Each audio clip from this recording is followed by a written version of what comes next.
On January 11th, 6 days after the Capitol was stormed by many, many people, and we know the consequences of that, death, enormous injury in the Capitol Police Force, and people in the building being traumatized, I read something in the news that really uplifted my heart because I was still checking the news to see how the country was going to make its way through this very shocking event.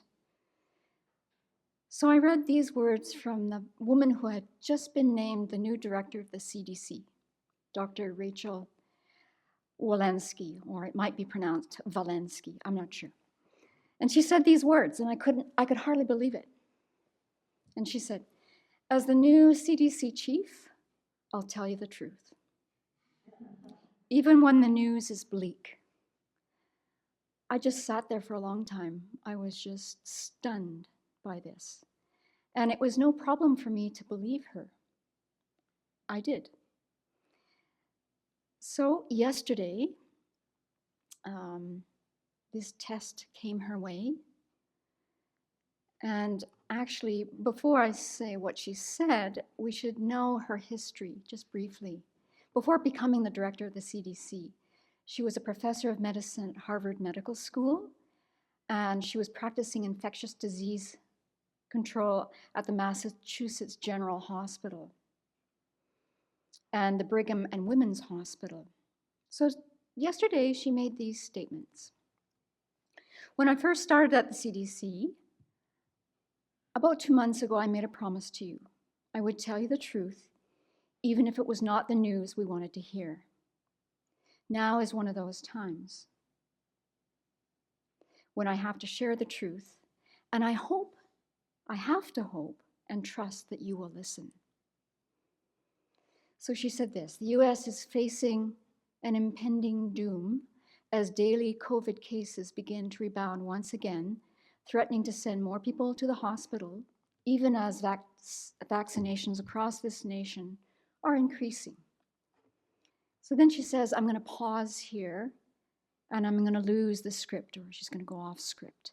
I highly recommend you watch this short video of her saying these words. It's very impactful. She says, "I'm going to reflect on the recurring feeling I have of impending doom. We have so much to look forward to, so much promise and potential of where we are, and so much reason for hope. But right now I'm scared." So here's a woman who has the courage to tell the nation, the world, that she's feeling scared. And this is not freaky out, panic fear that she's talking about. This is a deep awareness of the danger that is presenting itself to this country and the world. And she had the courage to say that. So she says, "I know what it's like as a physician to stand in that patient room, gowned, gloved, masked, and shielded, and to be the last person to touch someone else's loved one because their loved one couldn't be there. And I know what it's like to pull up to your hospital every day and see an extra morgue sitting outside."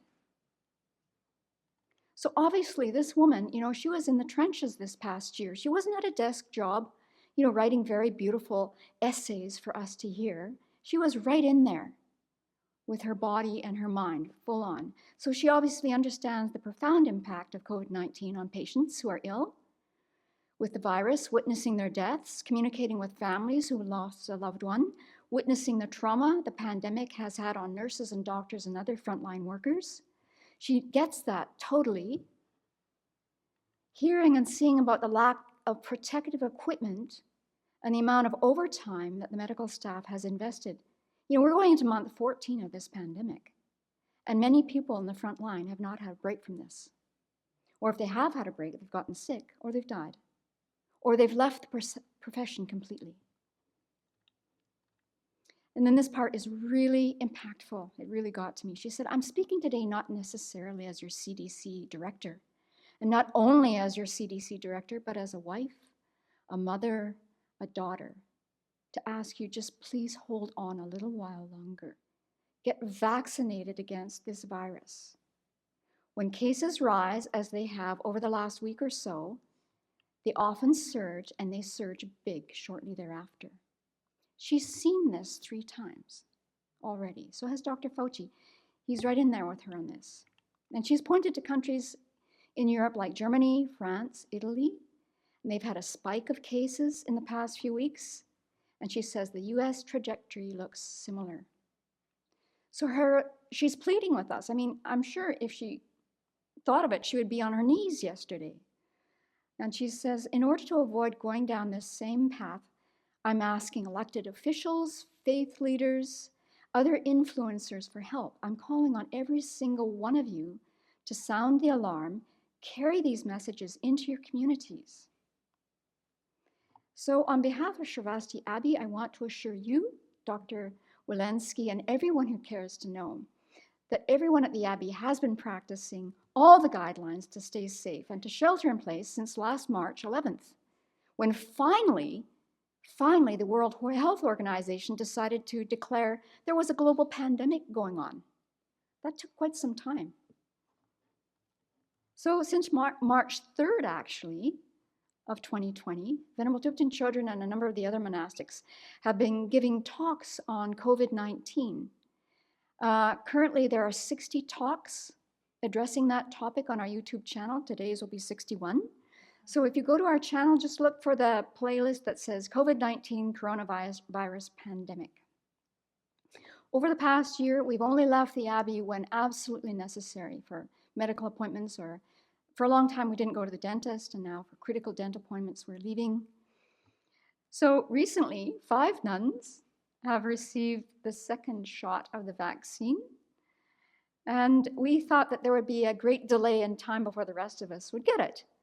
But as things happen in samsara, some things happen that actually have positive effects.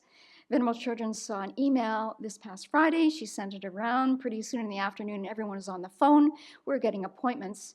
Everyone else at the Abbey, with the exception of one nun who did go, but she was not well enough to get the vaccine, we've got shot number 1. So kaboom, we're doing our thing. And it was, it's not a hard thing to go and get a vaccine. And then going there was just great. It was, it was really wonderful to see. There were 3 different stops. They had it organized in the rodeo grounds close to Newport, Washington.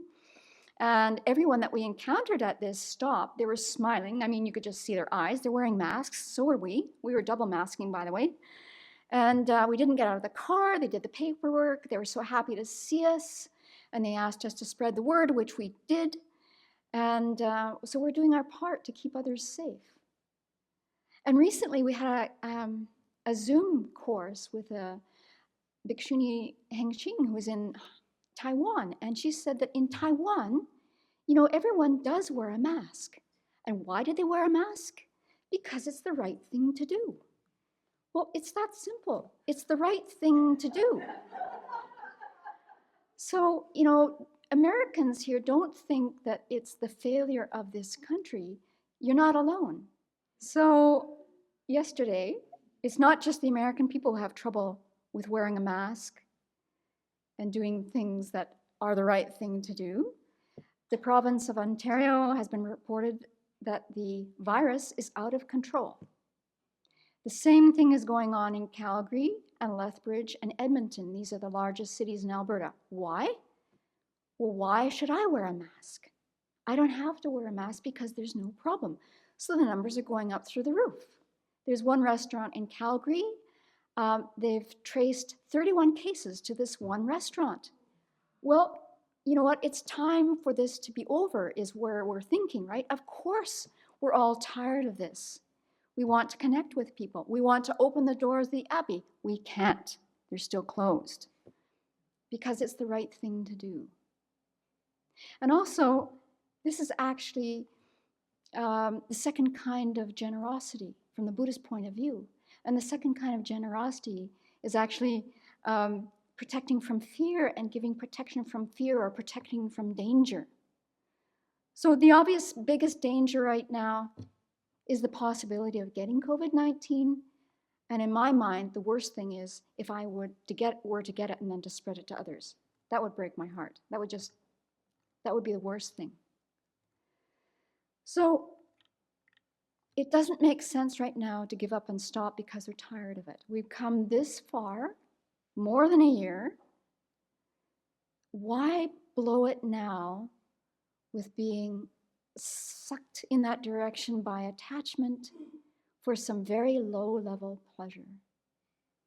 And if we can just support each other with, maintaining this kind of fortitude of doing what's right, wearing a mask, not going out unless it's absolutely necessary, social distancing, getting the vaccine, then we're doing the right thing. And that kind of effort will bring really deep and profound happiness. So let's support each other in doing that. Let's spread the word. And if you happen to be related to Dr. Walensky, could you tell her about this talk and tell her that we absolutely support her? And then tell her to please come and visit us when our doors are open. So it seems like the two vaccines, the Pfizer and Moderna, are very effective in preventing us from getting sick. And the research is still ongoing, but it looks like it may be that we may not spread the virus too once we've had these vaccines. Let's hope that's going to be proven soon.